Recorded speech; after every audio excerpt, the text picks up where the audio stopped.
बंदी छोड़ सतगुरु रामपाल जी परमेश्वर जी की जय हो।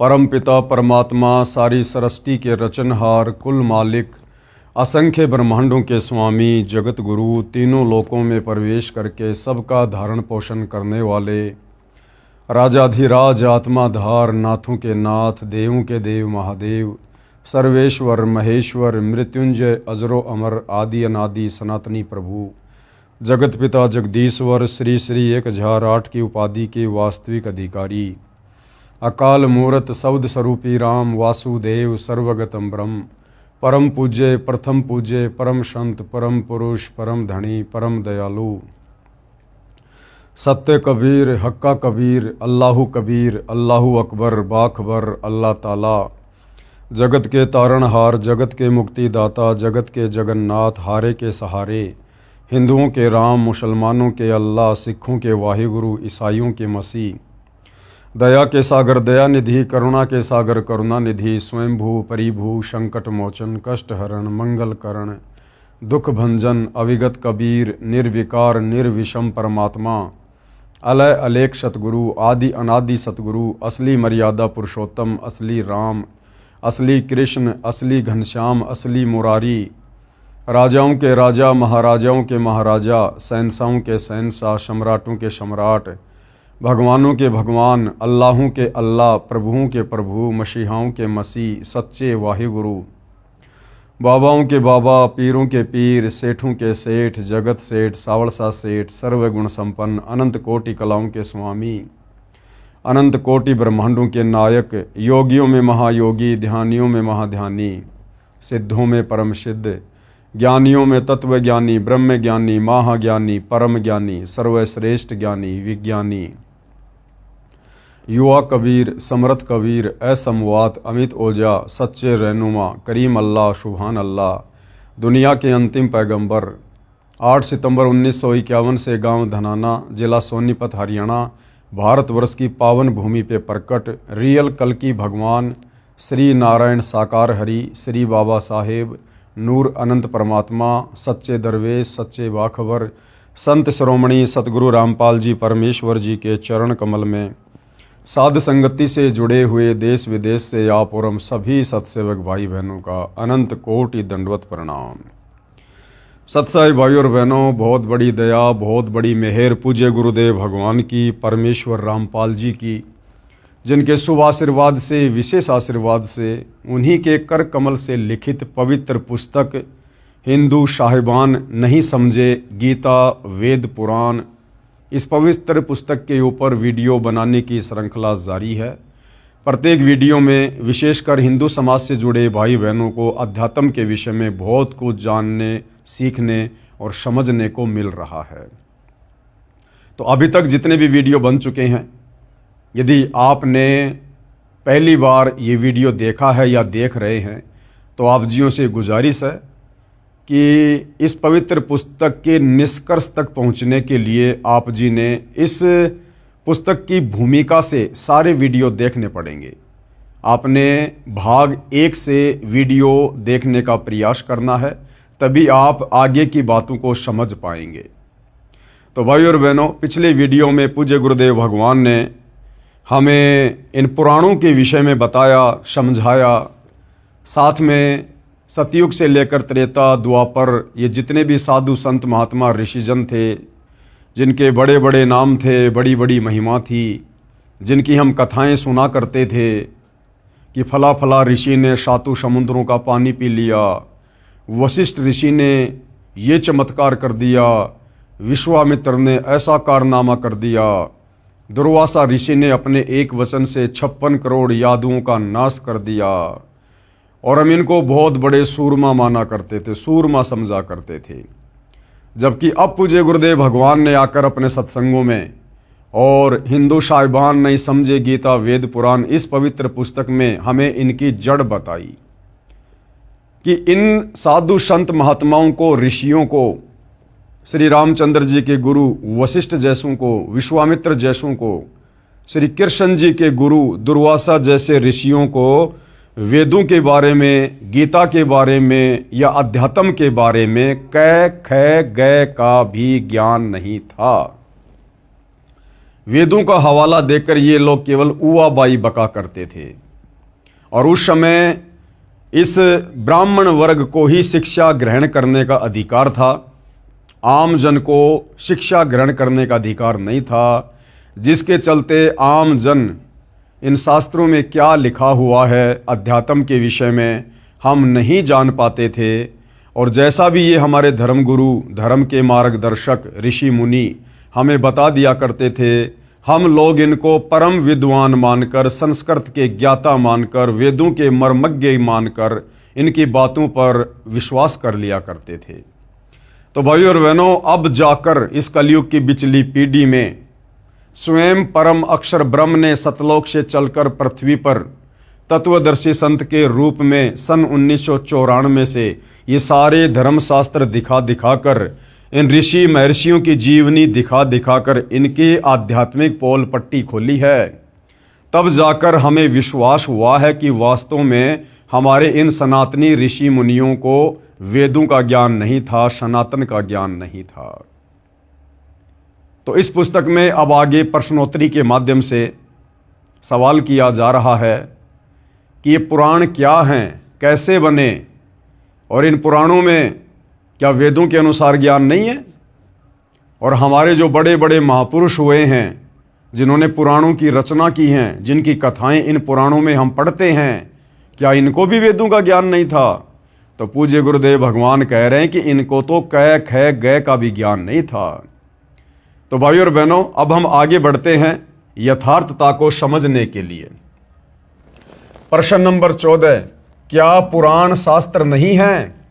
तो गुरुदेव भगवान कह रहे हैं कि भैया पुराण शास्त्र हैं, परंतु ये भक्ति के लिए मान्य नहीं है, ये भक्ति के हिसाब से उचित नहीं है। इन पुराणों में ऋषि मुनियों का अपना अनुभव ज़्यादा है। इन ऋषि मुनियों ने शास्त्रों के विरुद्ध साधना करते हुए जो समाधियां लगाई, जो भक्ति की, और इनको उस भक्ति के प्रतिफल में जैसा भी अनुभव हुआ, वो अनुभव इन ऋषि मुनियों ने इन पुराणों में लिख दिया। और ऋषि मुनियों का अनुभव यदि वेदों से मेल नहीं खाता है, गीता जी से मेल नहीं खाता है, तो वो शास्त्र भक्ति के योग्य नहीं है।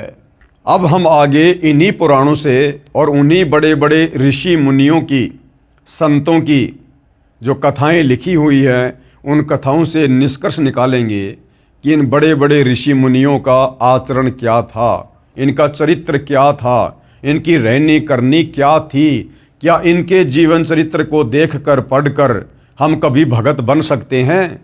हम सच्ची साधना कर सकते हैं? क्या इन ऋषि मुनियों की साधना वेदों के अनुसार थी? तो उसके लिए गुरुदेव हमें कुछ उदाहरण दे रहे हैं। सबसे पहले दुर्वासा ऋषि का उदाहरण दिया जा रहा है, जो कि द्वापर युग में श्री कृष्ण जी के गुरु थे। एक बार पांडव वनवास में थे। दुर्योधन के कहने से दुर्वासा ऋषि 88,000 ऋषियों को लेकर पांडवों के यहाँ गया। मन में दोष लेकर गया था कि पांडव मेरी मन इच्छा अनुसार भोजन करवा नहीं पाएंगे, मैं उनको श्राप दे दूंगा और वे नष्ट हो जाएंगे। अब गुरुदेव भगवान क्या कह रहे हैं कि जिस दुर्वासा ऋषि को हम बहुत बड़ी तोप माना करते थे कि श्री कृष्ण जी का गुरु तो बहुत पहुंचा हुआ महात्मा होगा, अब गुरुदेव क्या कह रहे हैं, क्या यह नेक व्यक्ति का कर्म है? दुष्ट आत्मा ऐसा करता है। दुर्वासा ऋषि श्री कृष्ण जी के गुरु, जिनको हम बहुत बड़ी तोप समझा करते थे कि जो भगवान का गुरु है वो तो पता नहीं क्या होगा। पूज्य गुरुदेव भगवान ने उसके कर्म को देखते हुए, उसके चरित्र को देखते हुए, एक संत, एक भगत होने के बावजूद और ऐसा दुष्ट आचरण, जिस समय पांडव वनवास भोग रहे थे, उसी समय पांडवों को और अधिक दुखी करवाने के लिए दुर्योधन ने दुर्वासा ऋषि को अपने राजमहल में बुलवाया, उसको बढ़िया बढ़िया खाना खिलाया, बढ़िया उसको दान दक्षिणा दी, अच्छी उसकी सेवा की। क्यों? ताकि दुर्वासा ऋषि मेरे कहने से जंगल में जाकर पांडवों को श्राप दे और वो नष्ट हो जाएं, और फिर मैं दुर्योधन सदा सदा के लिए हस्तिनापुर का राजा बन जाऊंगा। और दुर्वासा ऋषि ठीक दुर्योधन की योजना के अनुसार मन में दोष लेकर पांडवों को श्राप देने की इच्छा से जंगल में चला गया और पांडवों के पास जाकर कहने लगा कि भैया मुझे आज के बोए हुए गेहूं से बनी रोटियां चाहिए, साथ में मुझे मानसरोवर का जल चाहिए, आज ही आम का पौधा बीजा हो, आज ही वो पेड़ बना हो, आज ही उसके फल लगे हों, मुझे वो आम खाने में चाहिए। यानी ऐसी ऐसी डिमांड कर दी जो पूरी हो ही नहीं सकती थी। और दुर्वासा को पता था कि यदि ये मेरी डिमांड पूरी नहीं करेंगे तो मुझे बहाना मिल जाएगा इनको शराप देने का। तो पूज्य गुरुदेव भगवान हमें इन महात्माओं के चरित्र से परिचित करवा रहे हैं कि ए हिंदू समाज के नादान भक्तों, श्रद्धालुओं, हिंदू साहिबानों, तुम अज्ञानता के कारण, नासमझी के कारण, इन शास्त्रों को पढ़कर इनका निष्कर्ष ना निकाल पाने के कारण भक्ति और भगवान के नाम पर भ्रमित हो।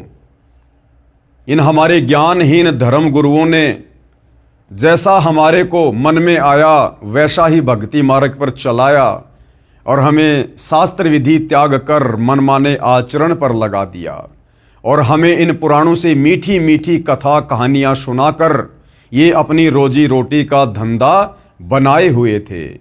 अब पता चलेगा भाइयों और बहनों कि असल में संत क्या होता है, असल में भगत क्या होता है, महात्माओं के लक्षण क्या होते हैं, ऋषि मुनियों का आचरण क्या होता है।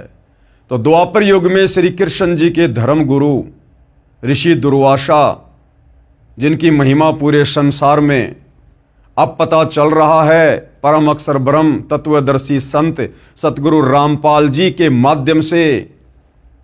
अब बताओ इन पुराणों को पढ़कर आप और हम क्या शिक्षा ग्रहण करेंगे, कहां तक हम अध्यात्म में जा सकते हैं। अगर हम इनकी कथाएं पढ़ेंगे दुर्वासा जैसे ऋषियों की, तो हमारे अंदर भी ये कथाएं पढ़ने के चलते इन्हीं के गुण आएंगे, हमारे अंदर भी दुष्टता आएगी, धोखाधड़ी का भाव आएगा। तो बताओ भाइयों और बहनों, इन पुराणों को पढ़ने के चलते और इन पुराणों के अनुसार भक्ति साधना यदि हम करेंगे तो क्या हम कभी भी मुक्ति को प्राप्त करेंगे? कभी नहीं कर सकते। तो दुर्वासा ने सोचा कि मुझे भोजन वो करवा नहीं पाएंगे मेरी इच्छा अनुसार और वे नष्ट हो जाएंगे। अब गुरुदेव कह रहे हैं क्या यह नेक व्यक्ति का कर्म है? क्या एक नेक व्यक्ति ऐसा करेगा? एक सामान्य व्यक्ति भी ऐसा नहीं कर सकता, जबकि ये तो अपने आप को बहुत बड़े महात्मा समझते थे। दुष्ट आत्मा ऐसा कार्य करता है। विचार करो, क्या कह रहे हैं गुरुदेव कि पुण्यात्माओं विचार करो। दुर्वासा महान तपस्वी था, दुर्वासा तप किया करता था, घोर तप।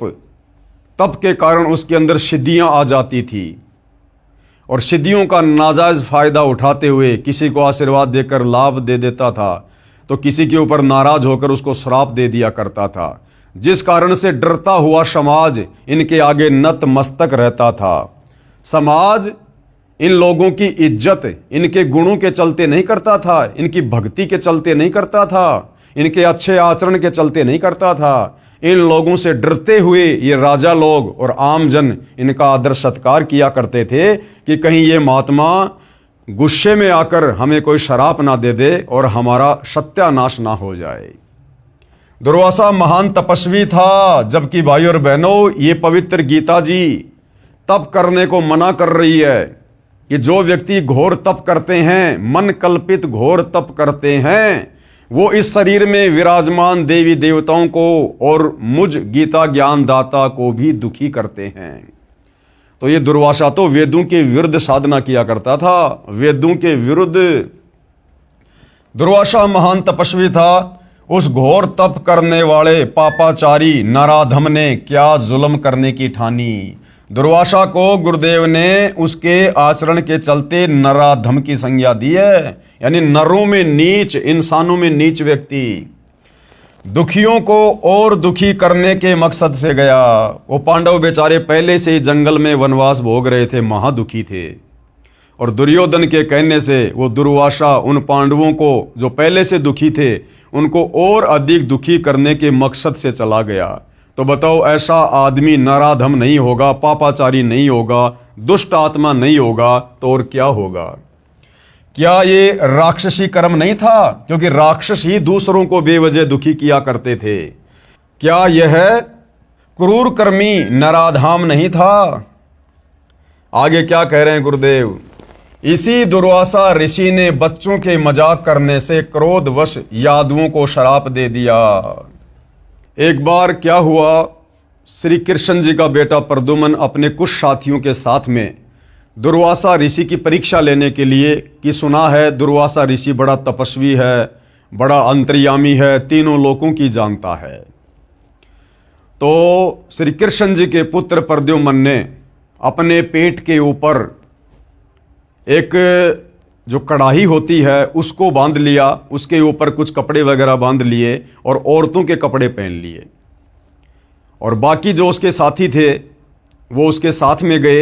एक उसका नकली पति बना दिया गया और दुर्वासा ऋषि के पास गए और उन्होंने कहा कि महात्मा जी, बड़े दिनों के बाद में इस बहन को गर्भ रहा है, परिवार को बड़ी खुशी है, वो ये जानना चाहते हैं कि इसके गर्भ में लड़का है या लड़की है, इसके गर्भ में क्या है, इसके गर्भ से क्या होगा। तो दुर्वासा ऋषि ने अपनी दिव्य दृष्टि से देखा तो पता चला कि ये तो मेरे साथ मजाक करने आए हैं। इतनी सी बात पर वो दुर्वासा ऋषि क्रोधित हो गया, आग बबूला हो गया, आंखें लाल कर ली, चिमटा हाथ में उठा लिया और शराप दे दिया कि बताऊं क्या होगा? यादव कुल का नाश होगा, सत्यानाश होगा। और भाइयों और बहनों, इतिहास गवाह है, दुर्वासा ऋषि के उसी श्राप के चलते आगे चलकर श्री कृष्ण जी समेत पूरा यादव कुल यानी 56 करोड़ यादव, जिसमें श्री कृष्ण जी समेत उनके बेटे बेटियां, उनकी पत्नी, उनका परिवार, उनके रिश्तेदार, सब लोग आपस में लड़ झगड़ कर कट कट कर यमुना के किनारे प्रभास क्षेत्र में समाप्त हो गए। इसलिए गुरुदेव भगवान ने दुर्वासा जैसे ऋषियों को, जो घोर तप किया करते थे, तप करके शक्तियां इकट्ठी किया करते थे और उसके बाद किसी का भला तो किसी का बुरा कर दिया करते थे, इसलिए परमेश्वर जी ने दुर्वासा जैसे ऋषियों को, जिनकी कथाएं इन पुराणों में आती हैं, इनको नराधम और दुष्ट आत्मा की संज्ञा दी है। इसी दुर्वासा ऋषि ने बच्चों के मजाक करने से क्रोधवश यादवों को श्राप दे दिया। बताओ, गलती तो करी कुछ एक बच्चों ने, 5-7 बच्चों ने, और श्राप दे दिया 56 करोड़ यादवों को। गलती 3-4 बच्चों ने यानी प्रद्युम्न पुत्र श्री कृष्ण आदि ने की और श्राप पूरे यादव कुल का नाश होने का दे दिया। दुर्वासा के श्राप से 56 करोड़ यानी 56 करोड़ यादव आपस में लड़कर मर गए, श्री कृष्ण जी भी मारे गए। क्या ये राक्षसी कर्म दुर्वासा का नहीं था? और ऐसे राक्षसी कर्म करने वाले संतों की, महंतों की, ऋषियों की कथाएं सुनकर क्या हम मोक्ष प्राप्त कर सकते हैं? इसलिए भाइयों और बहनों, ये जो पुराण हैं, इन पुराणों की कथाएं, इन पुराणों का ज्ञान वेदों के विरुद्ध है, गीता जी के विरुद्ध है, और इनके ऊपर अमल करने से हम कभी भी अध्यात्म की ऊंचाइयों को नहीं छू सकते। अन्य पुराणों की रचना करने वाले ऋषियों के कारनामे सुनो, अन्य कर्म पुराण की रचना करने वाले ऋषियों के सुनो। वशिष्ठ ऋषि ने एक राजा को राक्षस बनने का श्राप दे दिया। वशिष्ठ ऋषि जो त्रेता युग में विष्णु अवतार श्री रामचंद्र जी के गुरु थे, सोचिए उनका कितना बड़ा आदर सम्मान होगा, कितनी महिमा होगी। 3 लोक के स्वामी विष्णु अवतार रामचंद्र जी के गुरु, और उनके कर्म दुष्ट आत्मा जैसे, नराधम जैसे। वशिष्ठ ऋषि ने एक राजा को राक्षस बनने का श्राप दे दिया, वह राक्षस बनकर दुखी हुआ। वशिष्ठ ऋषि ने एक अन्य राजा को इसलिए मरने का श्राप दे दिया जिसने ऋषि वशिष्ठ से यज्ञ अनुष्ठान न करवाकर अन्य से करवा लिया। गुरुदेव ने सत्संग में बताया कि एक समय एक राजा ने यज्ञ करवाना था और यज्ञ करवाने के लिए वो राजा पहले वशिष्ठ ऋषि के पास गया। तो वशिष्ठ ऋषि ने कहा कि भैया मेरे पास तो पहले से एडवांस बुकिंग है, मैं तेरा यज्ञ 1 साल के बाद करूंगा। राजा वापस आ गया, राजा ने सोचा कि वशिष्ठ जी को तो काफी समय लगेगा, चलो मैं किसी दूसरे ब्राह्मण से, दूसरे ऋषि से यज्ञ करवा लेता हूं। उसने दूसरे ऋषि से यज्ञ करवा लिया। उधर से वशिष्ठ ऋषि भी आ गया कि चलो भाई वो राजा आया था, उसका यज्ञ करने के लिए चलते हैं। वहां आने के बाद वशिष्ठ को पता चला कि राजा ने तो यज्ञ करवा लिया, राजा का तो यज्ञ चल रहा है। इतनी सी बात से नाराज होकर दान दक्षिणा के चक्कर में, मान बढ़ाई के चलते, और वशिष्ठ ने उस राजा को श्राप दे दिया कि तेरी मृत्यु होगी। बताओ भाई और बहनों, ये भक्तों के लक्षण हैं, ये संतों के लक्षण है, ये ऋषि मुनियों के लक्षण है। अब सोचो, ऐसे ऋषि वशिष्ठ ने अपने शिष्य श्री रामचंद्र जी को भला क्या शिक्षा दी होगी। फिर उस राजा ने भी वशिष्ठ ऋषि को श्राप दे दिया, क्योंकि भक्ति कमाई तो राजाओं के पास भी होती थी। उस राजा ने भी वशिष्ठ को मरने का श्राप दे दिया। उधर से राजा ने भी शरीर छोड़ दिया, और फिर वशिष्ठ ऋषि को जो श्राप लगा था उसके चलते वशिष्ठ ऋषि को भी मरना पड़ा। उसने भी अपना शरीर छोड़ा। फिर दोबारा से कैसे उनको पुनर्जन्म मिला, उसकी कथा यहां गुरुदेव बता रहे हैं इन पुराणों में। वशिष्ठ ऋषि ने एक अन्य राजा को इसलिए मरने का श्राप दे दिया जिसने ऋषि वशिष्ठ से यज्ञ अनुष्ठान न करवाकर अन्य से करवा लिया। उस राजा ने वशिष्ठ ऋषि को मरने का श्राप दे दिया। दोनों की मृत्यु हो गई। वशिष्ठ जी का पुनः जन्म इस प्रकार हुआ जो पुराण कथा है। अब देखना भाई और बहनों, फिर दोबारा से वशिष्ठ ऋषि जी का जन्म कैसे हुआ। दो ऋषि जंगल में तपस्या कर रहे थे। ऊपर से एक मेनका आ गई, उर्वशी आ गई, अति सुंदर थी। उसके सौंदर्य को देखकर उन दोनों का वीर्यपात हो गया, और इस विधि से भाई और बहनों वशिष्ठ जी का पुनर्जन्म हुआ। वशिष्ठ जी का पुनर्जन्म इस प्रकार हुआ जो पुराण कथा है। दो ऋषि जंगल में तप कर रहे थे। एक अप्सरा स्वर्ग से आई, बहुत सुंदर थी।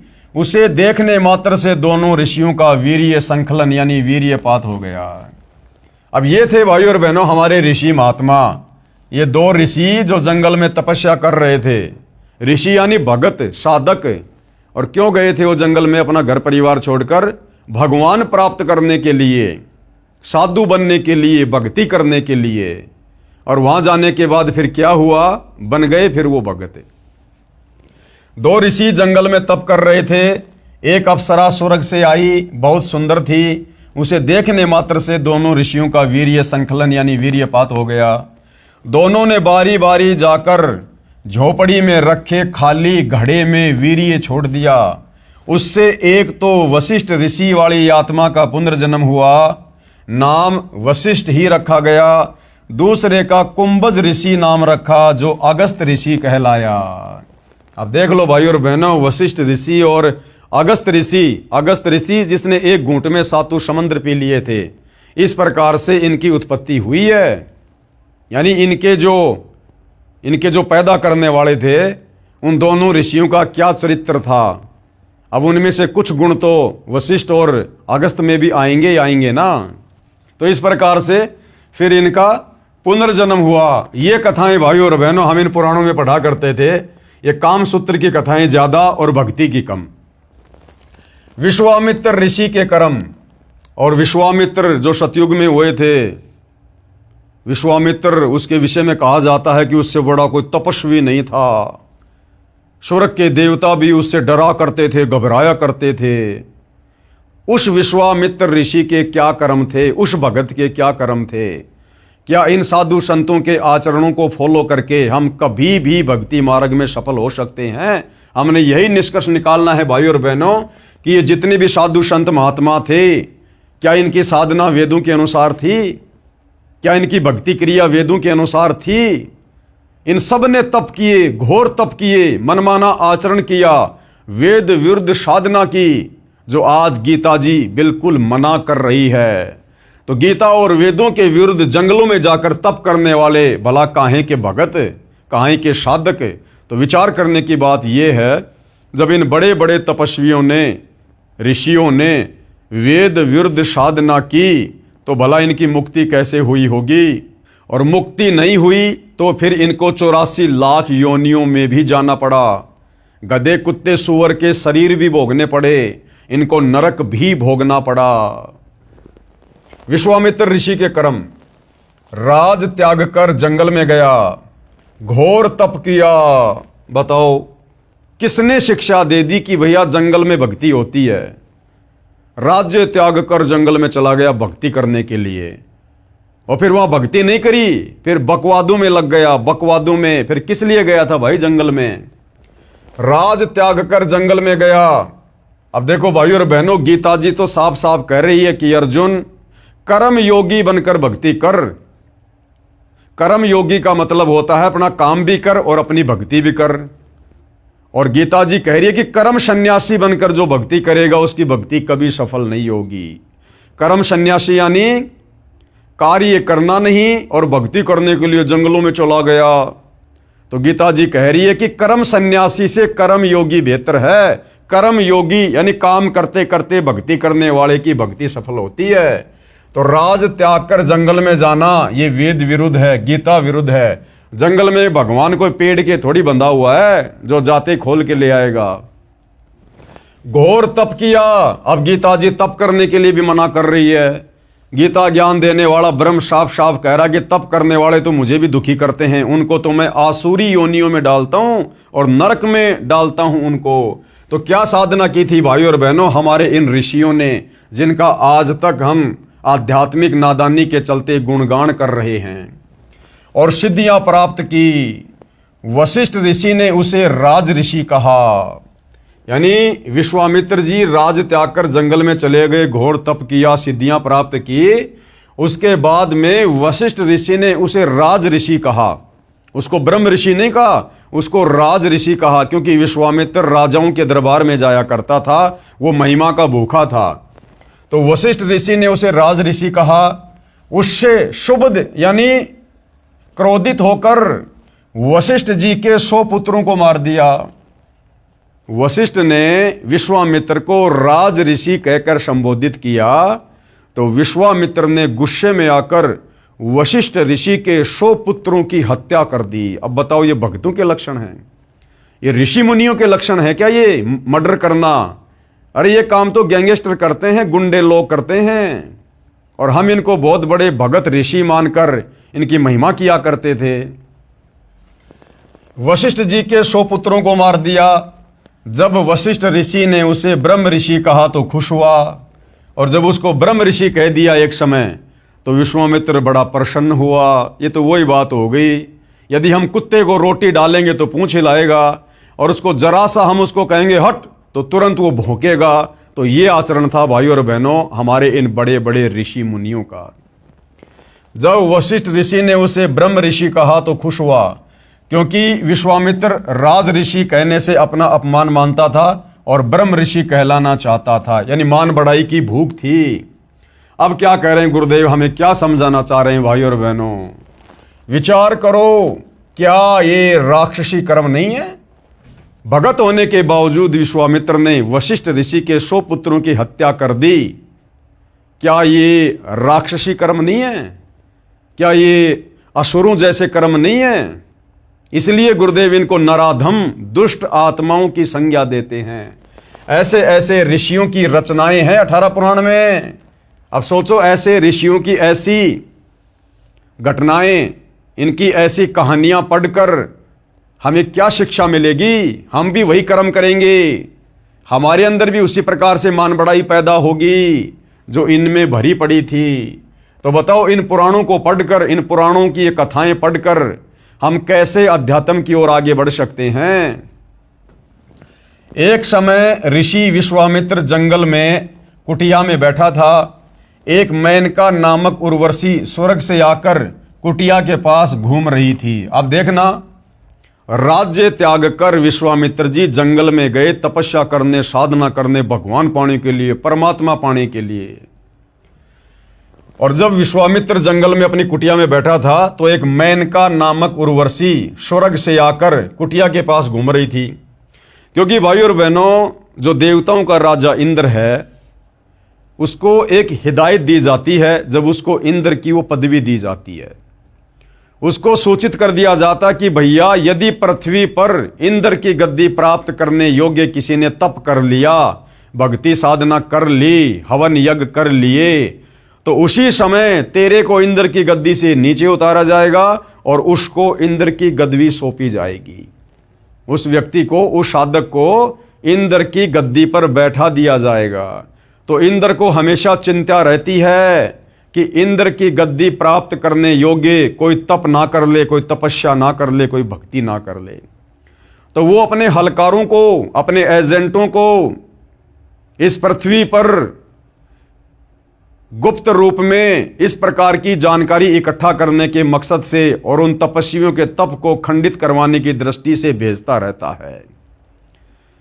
यानी हमने जो पढ़ा था ना गीता अध्याय 9 श्लोक नंबर 25 में कि पितरों को पूजने वाले पितरों को प्राप्त होंगे, भूतों को पूजने वाले भूत बनेंगे और देवताओं को पूजने वाले देवताओं के पास जाएंगे। तो देवताओं की पूजा करने वाले इस प्रकार से देवलोक में चले जाते हैं और वहां फिर ये देवता लोग, वहां के राजा लोग फिर उनका मिसयूज करते हैं। मिसयूज कैसे? जैसे विश्वामित्र जी जंगल में अपनी कुटिया में बैठा था, तप करने के मकसद से जंगल में आया था। उधर से इंद्र को किसी ने सूचना दे दी, उसके हलकारे ने, उसके सैनिक ने, कि भैया ऐसे ऐसे विश्वामित्र घोर तप कर रहा है। उधर से इंद्र ने वो मेनका भेज दी, वो लड़की भेज दी जो इस पृथ्वी लोक पर भक्ति करके देवताओं की देवलोक में चली गई थी, यानी देवताओं को पूजने वाले देवताओं के लोक में जाएंगे। तो इंद्र फिर इस प्रकार से उन आत्माओं का दुरुपयोग करता है। तो इंद्र ने क्या किया कि एक मेनका नामक उर्वशी स्वर्ग से आकर कुटिया के पास घूमने लगी। विश्वामित्र उस पर आसक्त हो गया। बताओ, राज्य छोड़कर गया था, बाल बच्चे छोड़कर गया था, अपनी जो पत्नियां थी उनको छोड़ छाड़ के गया था कि मैं भक्ति करूंगा, भगत बनूंगा, और जंगल में जाकर फिर वही कुकर्म करने लग गया।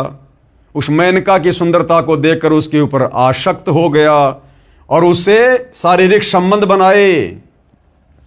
विश्वामित्र उस पर आसक्त हो गया, पति पत्नी व्यवहार किया, यानी शारीरिक संबंध बनाए। एक कन्या का जन्म हुआ, नाम शकुंतला रखा। कन्या जब 6 महीने की हुई तो उर्वशी स्वर्ग में चली गई। बोली मेरा काम हो गया, तेरी औकात का पता करने इंद्र ने भेजी थी, वह देख ली। जाते जाते उस मेनका ने क्या कहा कि मुझे तो इंद्र ने भेजी थी तेरी औकात का पता करने के लिए कि तू कितना बड़ा भगत है, तू कितना बड़ा तपस्वी है, तू घर छोड़कर, बाल बच्चों को छोड़कर भक्ति करने आया था या बकवाद करने आया था। भाई का इतना समूह हो गया, इतना समूह। कन्या 6 महीने की हुई तो उर्वशी स्वर्ग में चली गई। बोली मेरा काम हो गया, तेरी औकात का पता करने इंद्र ने भेजी थी, वो देख ली। कहते हैं विश्वामित्र उस कन्या को कण्व ऋषि की कुटिया के सामने रखकर फिर से गहरे जंगल में तप करने गया। कण्व ऋषि ने उस कन्या को पाल पोस कर राजा दुष्यंत से विवाह कर दिया। अब एक बार तो भाई ने तपस्या करके किला तोड़ दिया, फिर दोबारा से गहरे जंगल में चला गया। तो गुरुदेव कह रहे हैं दूसरी बार कौन सा वो गीता जी पढ़ के गया था, जो बिल्कुल सही साधना की होगी उसने, दोबारा भी वही डले ढोने के लिए चला गया, वेद विरुद्ध साधना करने के लिए। तो क्या कह रहे हैं गुरुदेव, विचार करो, विश्वामित्र पहले उसी गहरे जंगल में घोर तप करके आया ही था। अरे उस गहरे जंगल में तो पहले तप करके आया था, उसके बाद वो अप्सरा के ऊपर आसक्त हो गया और दोबारा से गहरे जंगल में चला गया, और आते ही वशिष्ठ जी के पुत्र मार डाले, उर्वशी से उलझ गया, नाश करवाकर फिर डले ढोने गया। फिर क्या वह गीता पढ़ कर गया था कि दूसरी बार जंगल में कौन सा वो गीता जी पढ़ के गया था जो बिल्कुल सही साधना करके आया होगा, वो ही डले उसने दोबारा से ढोए। उसी लोकवेद के अनुसार शास्त्र विधि रहित मनमाना आचरण किया। फिर विश्वामित्र ऋषि ने राजा हरिश्चंद्र से छल करके राज्य लिया। बताओ, फिर विश्वामित्र ने राजा हरिश्चंद्र से छल करके, धोखा करके और उसका राज्य छीन लिया। बेचारा राजा हरिश्चंद्र, उसका बेटा, उसकी पत्नी, उन्होंने कितने दुख उठाए। अब बताओ, हम इनको ऋषि मुनि कहें या हम इनको नराधम कहें, इनको साधु संत कहें या इनको पापात्मा कहें। क्या एक भगत, एक ऋषि कभी किसी को दुखी कर सकता है? कभी किसी के ऊपर इस प्रकार से पीड़ाओं का दौर शुरू कर सकता है? तो भाइयों और बहनों, ये सारी की सारी कथाएं इन पुराणों में लिपिबद्ध हैं और इन कथाओं को ये हमारे धर्म गुरु हमें बड़े लतीफ़ेदार तरीके से सुनाया करते थे, ढोलक पेटी की तर्ज पर, और हम बड़े प्रसन्न हुआ करते थे। वाह वाह वाह। आज सतगुरु रामपाल जी ने हमारी ज्ञान वाली आंखें खोलकर शास्त्र अनुकूल सत भक्ति देकर अब हमें समझाया है, अब हमारी समझ में आया है कि ये जितने भी साधु संत महात्मा थे, ऋषि मुनि थे, जो वेद विरुद्ध साधना किया करते थे, घर त्याग कर, परिवार त्याग कर, ये तो केवल डले ढोया करते थे। डले, भक्ति नाम की कोई चीज़ नहीं थी इनके पास। ये तप करके, क्योंकि तप करने से सिद्धियां आ जाती हैं, सिद्धियां प्राप्त करके किसी का भला कर देते थे, किसी का बुरा कर दिया करते थे, और इस प्रकार जनता में भय व्याप्त करके, एक डर का माहौल पैदा करके ये राजाओं से बख्शिश ले लिया करते थे, राज दरबारों में पड़े रहा करते थे उनके धर्म गुरु बनकर। तो ये था हमारे इन ऋषि मुनियों का, तपस्वियों का चरित्र, जो आज सतगुरु रामपाल जी ने सर्व के समक्ष इन्हीं के जीवन चरित्र से, इन पुराणों से निकाल कर दिखा दिया है। फिर विश्वामित्र ऋषि ने राजा हरिश्चंद्र से छल करके राज्य लिया। राजा हरिश्चंद्र, उसकी पत्नी तारावती तथा पुत्र रोहतास के साथ अत्याचार किए। उसके बाद भाइयों और बहनों, अगस्त ऋषि का चमत्कार।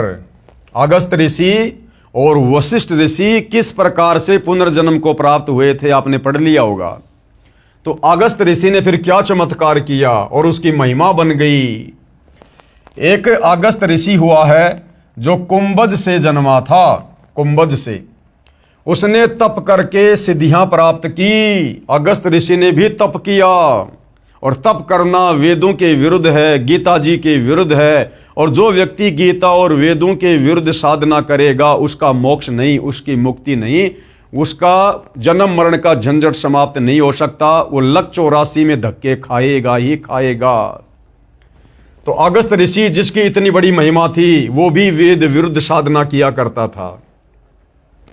उसने तप करके सिद्धियां प्राप्त की, सातों समुद्रों को एक घूंट में पी लिया, फिर वापस भर दिया अपनी महिमा बनाने के लिए। क्या ये मुक्ति है?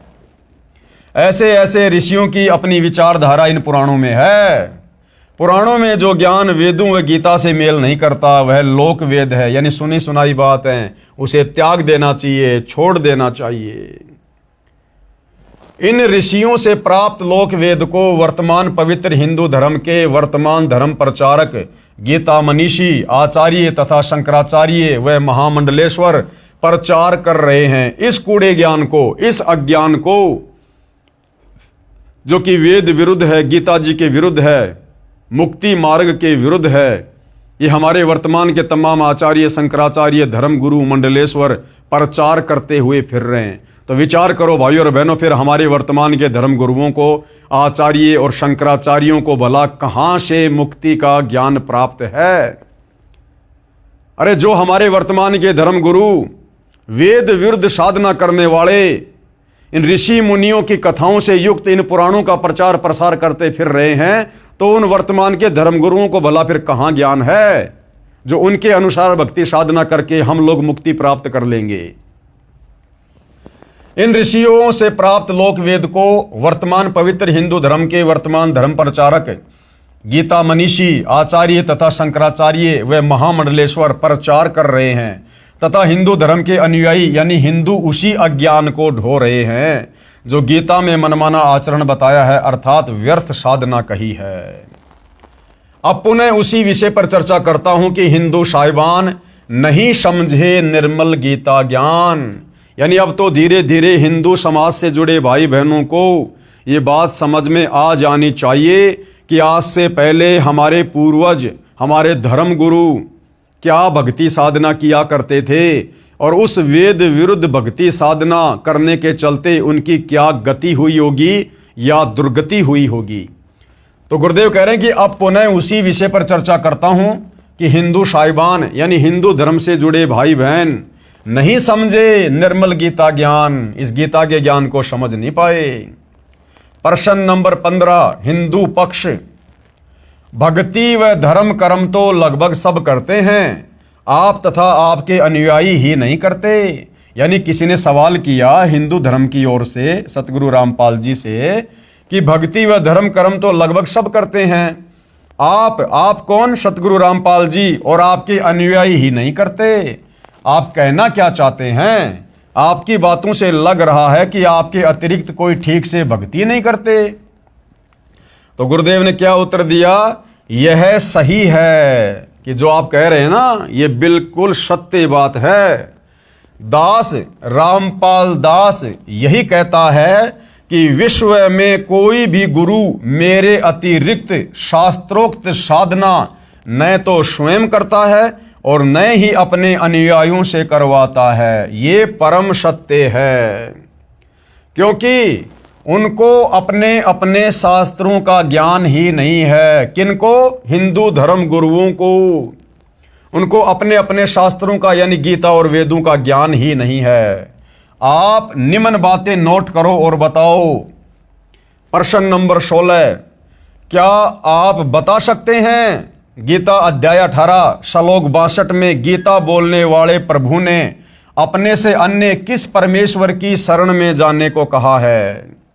तो गुरुदेव ने सवाल किया कि भैया क्या आप और आपके धर्मगुरु बता सकते हैं कि गीता का ज्ञान देने वाले भगवान ने, जिसको तुम श्री कृष्ण जी कहते हो, विष्णु कहते हो, असल में वो ब्रह्म है जो श्री कृष्ण जी के शरीर में प्रेत की तरह प्रवेश करके महाभारत के युद्ध में गीता जी का ज्ञान बोल रहा है। तो गीता का ज्ञान बोलने वाला वो भगवान गीता अध्याय 18 श्लोक नंबर 62 में अपने से अन्य और किस भगवान की शरण में जाने को अर्जुन को कह रहा है? क्या पता है तुम्हारे धर्मगुरुओं को? क्या पता है हिंदू समाज के श्रद्धालुओं को? किसी को नहीं पता, किसी को नहीं पता। तो बताओ फिर सतगुरु रामपाल जी के अलावा गीता और वेदों का ज्ञान वर्तमान में फिर है किसको? क्या आप बता सकते हैं गीता अध्याय 18 श्लोक 62 में गीता बोलने वाले प्रभु ने अपने से अन्य किस परमेश्वर की शरण में जाने को कहा है? उत्तर हिंदुओं की ओर से श्री कृष्ण यानी श्री विष्णु जी ने अपनी शरण में आने को कहा है। श्री विष्णु जी से ऊपर कोई शक्ति यानी सत्ता अर्थात भगवान ही नहीं है, फिर अपने से अन्य की शरण में जाने को कहने का प्रश्न ही नहीं है। प्रश्न नंबर 17 यानी हिंदुओं से फिर सवाल किया गया है कि आपको शास्त्रों का ज्ञान नहीं है, इसलिए आप ऐसी बातें कह रहे हो। अन्यथा गीता अध्याय 18 श्लोक नंबर 62 में गीता ज्ञान देने वाले भगवान ने, जिसे आप श्री कृष्ण समझो या विष्णु समझो, साफ साफ कह रहा कि अर्जुन, अगर तुझे जन्म मरण से पूर्णतया छुटकारा चाहिए तो उस परम अक्षर ब्रह्म की शरण में चला जा, उस सनातन परम धाम को प्राप्त कर, और उसके लिए अध्याय 4 श्लोक नंबर 34 के अनुसार किसी तत्वदर्शी संत की खोज कर ले। भैया मेरे पास वो भक्ति नहीं है। तो प्रश्न 17, आपको शास्त्रों का ज्ञान नहीं है इसलिए आप ऐसी बातें कह रहे हो। उत्तर हिंदू पक्ष अब उत्तर दे रहा है कि मैं 40 वर्ष से धार्मिक ग्रंथों गीता व पुराणों को पढ़ता आ रहा हूं, मुझे पूर्ण ज्ञान है।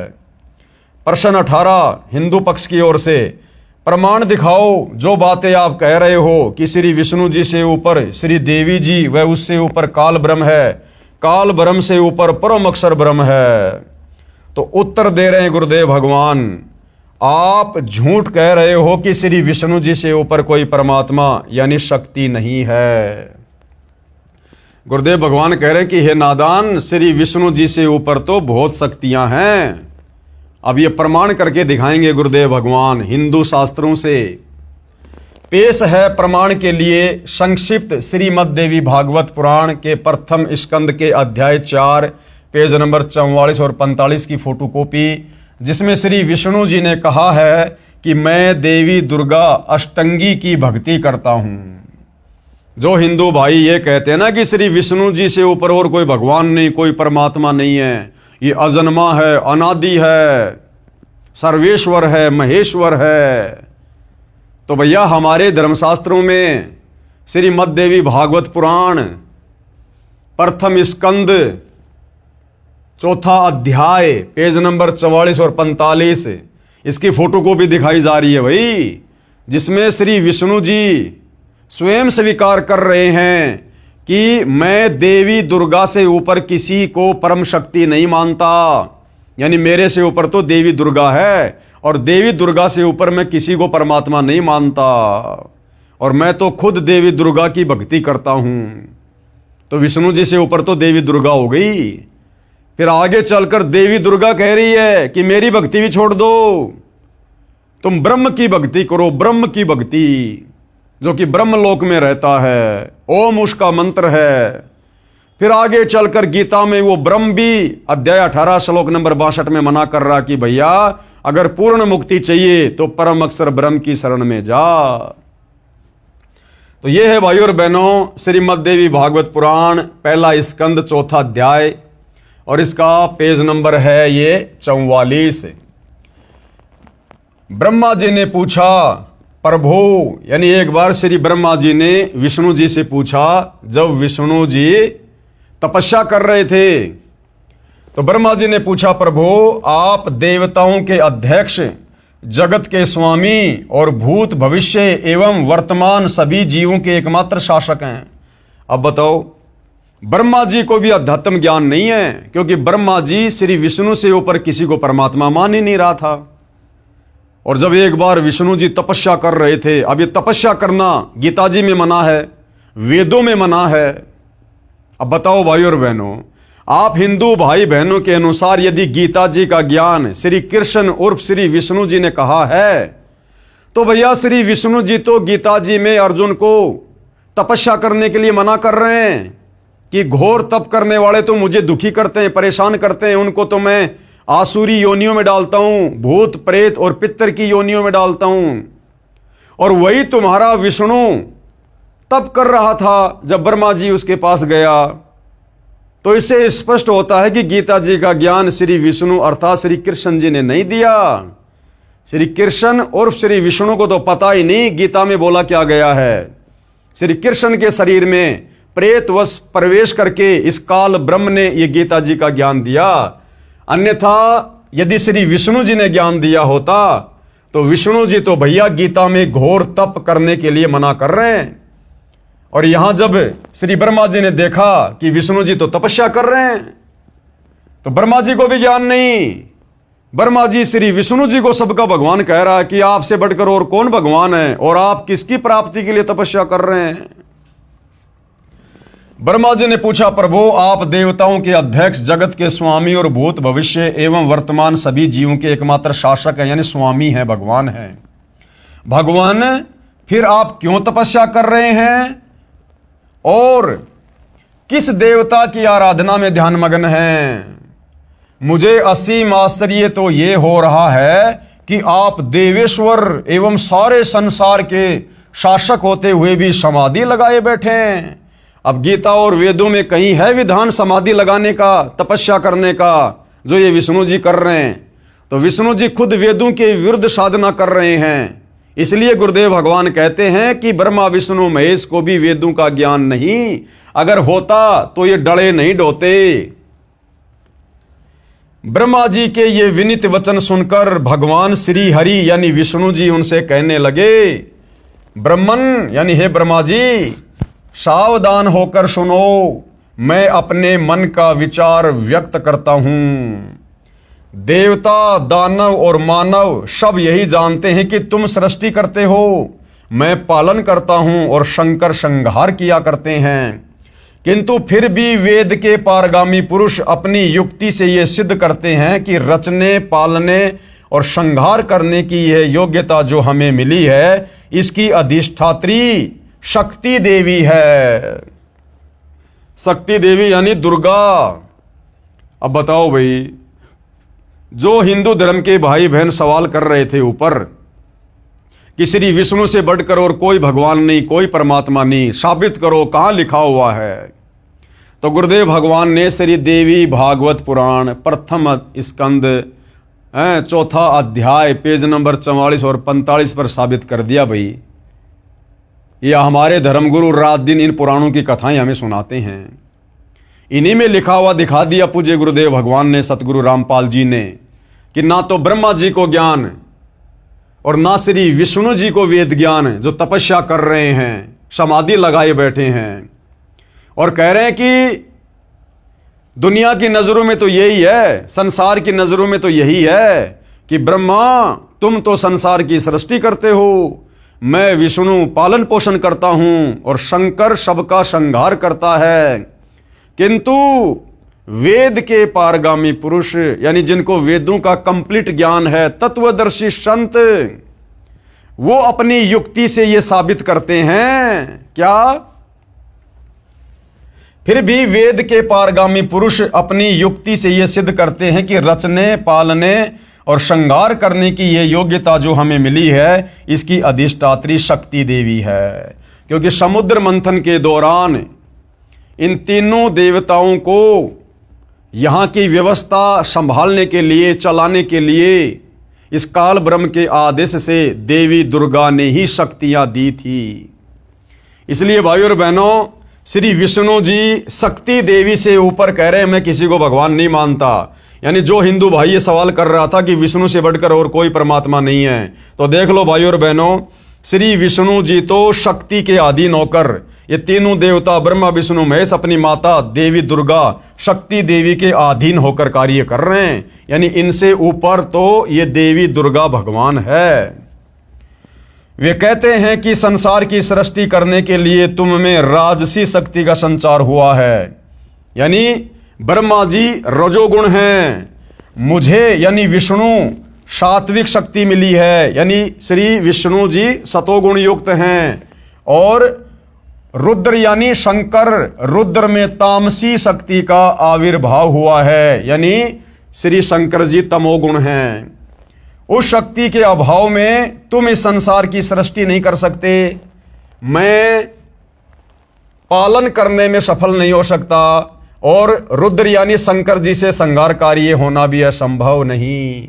ब्रह्मा जी हम सभी, देख लो भाई, विष्णु जी कह रहे हैं ब्रह्मा जी को कि ब्रह्मा जी हम सभी यानी मैं और शंकर और तुम, हम सभी यानी तीनों देवता उस शक्ति के सहारे ही अपने कार्यों में सदा सफल होते आए हैं। यानी देवी दुर्गा के, शक्ति देवी के आशीर्वाद से हम तीनों के कार्य हो रहे हैं। तो ब्रह्मा विष्णु महेश से बड़ी शक्ति, ब्रह्मा विष्णु महेश से बड़ा भगवान यहां पर कौन साबित हुआ? देवी दुर्गा। मैं सदा तप करने में लगा रहता हूं। बताओ भाइयों और बहनों, गीता और वेद तप करने के लिए मना कर रहे हैं कि तप करने वाला नरक में जाएगा, 84 लाख योनियों में जाएगा। और विष्णु जी कह रहे कि मैं सदा तप करने में लगा रहता हूं, यानी वेद विरुद्ध साधना। अब सोचो भाइयों और बहनों, जब ब्रह्मा विष्णु महेश को वेदों का ज्ञान नहीं, तो इनसे वेद लेकर इनके वंशज मनु जैसों को फिर कहां से ज्ञान होगा? और मनु जैसों से वेद ज्ञान पढ़कर आगे समाज में आधा अधूरा ज्ञान फैलाने वाले हमारे इन ऋषि मुनियों को फिर कहां से ज्ञान हुआ होगा? जो ये पुराण लिख लिख के चले गए, इन पुराणों की जिन्होंने रचना कर दी, अपना अनुभव लिख दिया। इसलिए भाइयों और बहनों, अध्यात्म के नाम पर, भक्ति और भगवान के नाम पर, सत्य साधना के नाम पर पूरा संसार विचलित है, पूरा संसार। अब दोबारा से सतगुरु रामपाल जी इस अध्यात्म को उठा रहे हैं। तो विष्णु जी कह रहे हैं कि मैं सदा तप करने में लगा रहता हूं, उस शक्ति के शासन से कभी मुक्त नहीं रह सकता, यानी दुर्गा देवी के कंट्रोल में काम करता हूं। कभी अवसर मिला तो लक्ष्मी के साथ सुखपूर्वक समय बिताने का सौभाग्य प्राप्त होता है। मैं कभी तो दानवों के साथ युद्ध करता हूं। अखिल जगत को भय पहुंचाने वाले दैत्यों के विकराल शरीरों को शांत करना यानी नष्ट करना मेरा परम कर्तव्य हो जाता है। बताओ, बेचारा तप करके सिद्धियां प्राप्त करता है विष्णु, और सिद्धियां प्राप्त करके फिर सारी जिंदगी राक्षसों के साथ में लड़ाई झगड़ा करने में लगा रहता है। यानी भाई और बहनों, पल भर की भी शांति नहीं हमारे भगवानों को, पल भर की भी। अब इनकी भक्ति करके फिर हमें कैसे परम शांति प्राप्त होगी? उन्हीं भगवती शक्ति का मैं निरंतर ध्यान किया करता हूं। ब्रह्मा जी, अब देख लो भाई और बहनों, जो कह रहे थे कि विष्णु से ऊपर कोई भगवान नहीं, कोई शक्ति नहीं, ब्रह्मा जी मेरी जानकारी में इस भगवती शक्ति से बढ़कर दूसरे कोई देवता नहीं है। क्लियर कर दिया विष्णु जी ने कि मेरी जानकारी में इस भगवती शक्ति दुर्गा से बढ़कर और कोई भगवान नहीं, कोई देवता नहीं। यानी विष्णु जी ने अपने से ऊपर देवी दुर्गा को साबित कर दिया। जो भाई ये कह रहे थे सवाल करके कि विष्णु जी से ऊपर कोई भगवान नहीं, कोई परमात्मा नहीं, देख लो भाई इन्हीं पुराणों में लिखा हुआ है। आगे क्या कह रहे हैं गुरुदेव भगवान, इस संक्षिप्त श्रीमद देवी भागवत के उल्लेख से हिंदू पक्ष का दावा गलत सिद्ध होता है। हिंदू पक्ष ने जो दावा किया था ना कि विष्णु से बढ़कर और कोई शक्ति नहीं, कोई भगवान नहीं, तो भैया ये श्री मद देवी भागवत पुराण पहला स्कंद चौथा अध्याय पेज नंबर 44 और 45 बिल्कुल क्लियर कर रहा है। और हिंदू पक्ष ने जो सवाल किया था वो हिंदू पक्ष यहां पर गलत साबित हुआ। इस संक्षिप्त श्रीमद देवी भागवत के उल्लेख से हिंदू पक्ष का दावा गलत सिद्ध होता है कि श्री विष्णु जी से ऊपर कोई भगवान नहीं है, क्योंकि श्रीमद देवी भागवत देवी पुराण के प्रथम स्कंद के अध्याय 4 में प्रमाण है कि एक बार श्री ब्रह्मा जी ने श्री विष्णु जी को महान तप करते हुए देखकर प्रसन्न किया। अब दोबारा से आपको गुरुदेव भगवान दिखा रहे हैं लिखा हुआ, जो आपने अभी फोटोकॉपी में देखा कि एक बार श्री ब्रह्मा जी गए विष्णु जी से मिलने, तो ब्रह्मा जी ने देखा कि विष्णु जी तो तप करने में लगे हुए हैं। एक बार श्री ब्रह्मा जी ने श्री विष्णु जी को महान तप करते हुए देखकर प्रसन्न किया कि हे प्रभु, आप देवताओं के अध्यक्ष, जगत के स्वामी तथा सभी जीवों के शासक होते हुए भी किस देवता की आराधना में ध्यानमग्न हैं? मुझे असीम आश्चर्य तो ये हो रहा है कि आप देवेश्वर यानी देवताओं में सर्वश्रेष्ठ एवं सारे संसार के शासक यानी मालिक स्वामी भगवान होते हुए भी समाधि लगाए बैठे हैं। आप सर्व समर्थ पुरुष से बढ़कर कौन विशिष्ट है? यानी ब्रह्मा जी तो विष्णु जी से बढ़कर किसी को समर्थ भगवान मान ही नहीं रहा, उसे बताने की कृपया कीजिए। ब्रह्मा जी कह रहे हैं विष्णु जी मुझे भी बताओ वो कौन सा भगवान है ऐसा जिसकी आप भी भक्ति कर रहे हो। ब्रह्मा जी के विनीत वचन सुनकर भगवान श्री हरि उनसे कहने लगे, ब्रह्मन सावधान होकर सुनो, मैं अपने मन का विचार व्यक्त करता हूं। मैं भगवती अध्याशक्ति यानी अष्टंगी यानी देवी दुर्गा का ध्यान तप करके किया करता हूं। अब ये तप करना भाई और बहनों कौन से शास्त्र में लिखा हुआ है? ना वेदों में ना गीता में। ये समाधि लगाना कौन से शास्त्र में लिखा हुआ है? तो जब हमारे तीनों भगवान ही वेद विरुद्ध साधना कर रहे हैं तो बाकी जीवों को, ऋषि मुनियों को, शंकराचार्यों को, महर्षियों को भला कहां से वेद ज्ञान होगा? इसलिए सबकी दुर्गति होती है। ये सारे के सारे लक 84 में जाते हैं, ब्रह्मा विष्णु महेश सहित। अब बताओ भाई और बहनों फिर कौन बच गया हम जिसके मार्गदर्शन में भक्ति करें?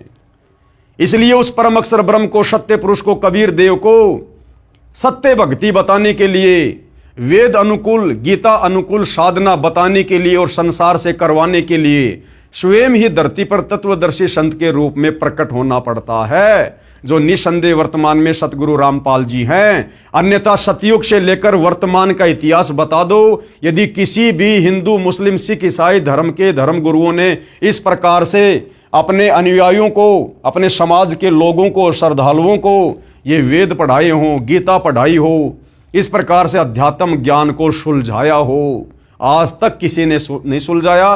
केवल इन लोगों ने उलझाया है, उलझाया। अब सुलझा तो सतगुरु रामपाल जी रहे हैं। तो श्री विष्णु जी कह रहे हैं कि भैया मैं देवी दुर्गा का ध्यान तप करके किया करता हूं। ब्रह्मा जी मेरी जानकारी में इन भगवती शक्ति यानी प्रकृति देवी, अष्टंगी देवी से बढ़कर दूसरे कोई देवता नहीं है। इस संक्षिप्त देवी भागवत पुराण के लेख से स्पष्ट हुआ कि श्री विष्णु अर्थात श्री कृष्ण जी श्री देवी दुर्गा जी की भक्ति यानी पूजा करते हैं। कहा है कि इस अध्याशक्ति से बड़ा कोई देवता भगवान मेरी जानकारी में नहीं है। यानी ये भाई और बहनों दी एंड हो गया श्री विष्णु जी और श्री ब्रह्मा जी के ज्ञान का। दी एंड हो गया, क्योंकि ब्रह्मा जी तो विष्णु से बढ़कर किसी को भगवान नहीं मान रहे थे और विष्णु जी कह रहे हैं कि मैं देवी दुर्गा से बढ़कर किसी को भगवान नहीं मानता। तो हमारे भगवान को किस स्तर का ज्ञान है आप जी देख लीजिएगा। लेखक यानी सतगुरु रामपाल जी अब क्या कह रहे हैं? हिंदू साहिबानों की झूठ सामने है। जो कहते हैं कि श्री कृष्ण जी अर्थात श्री विष्णु जी से बढ़कर कोई देवता यानी परमेश्वर नहीं है, जबकि श्री विष्णु जी ने अपने से अन्य सर्वसमर्थ शक्ति श्री देवी दुर्गा को बताया है। आगे देखो भाइयों और बहनों, ओम नाम ब्रह्म का जाप है।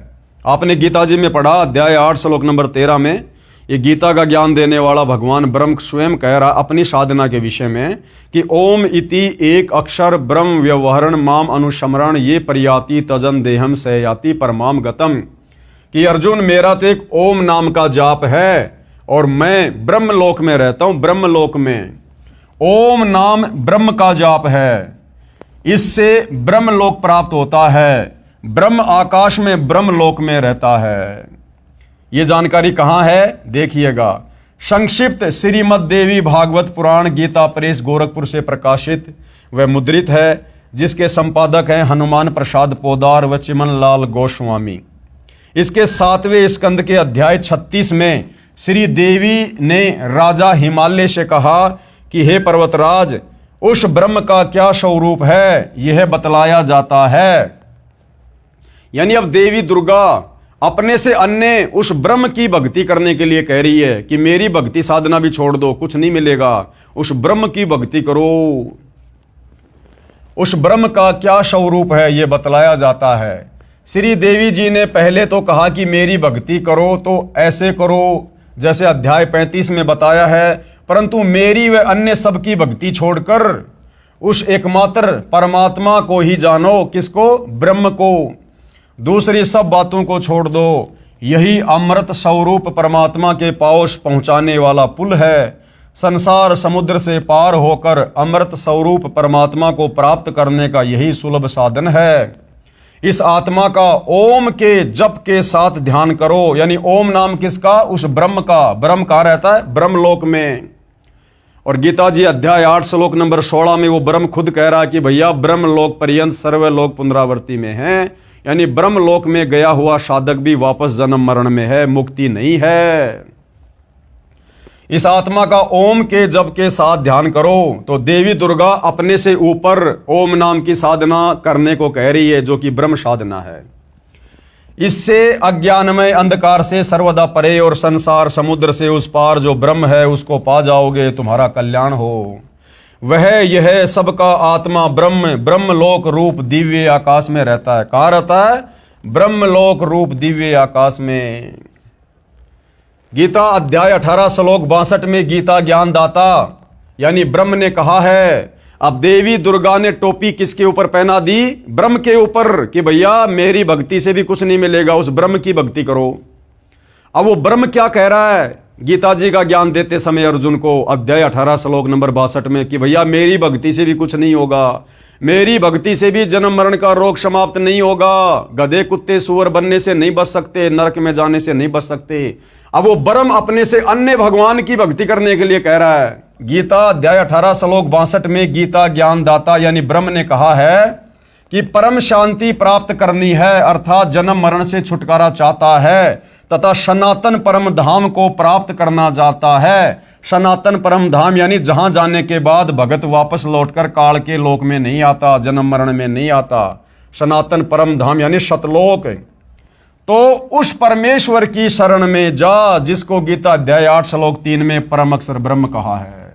अब बताओ, अध्याय 18 श्लोक 62 में गीता ज्ञान देने वाले ब्रह्म ने जिस ब्रह्म की भक्ति करने के लिए दुर्गा कह रही है, उस ब्रह्म ने कह दिया अर्जुन को कि भैया अगर तुझे सदा सदा के लिए जन्म मरण से छुटकारा पाना है तो उस परमेश्वर की शरण में जा जिसको उसी गीता ज्ञानदाता ने अध्याय 8 श्लोक नंबर 3 में परम अक्षर ब्रह्म कहा है, सत्य पुरुष कहा है, कबीर देव कहा है। तथा गीता अध्याय 8 श्लोक 8, 9, 10 में कहा है कि जो उस परम अक्षर ब्रह्म की भक्ति करता है उसी को प्राप्त होता है। यानी अपने से अन्य उस परम अक्षर ब्रह्म की भक्ति करने के लिए ये ब्रह्म स्वयं कह रहा है। गीता अध्याय 15 श्लोक 4 में गीता ज्ञानदाता ने यानी इस ब्रह्म ने कहा है कि तत्व ज्ञान रूपी शस्त्र से अज्ञान को काटकर उसके पश्चात परमेश्वर के उस परम पद की खोज करनी चाहिए जहां जाने के पश्चात साधक लौटकर संसार में नहीं आते।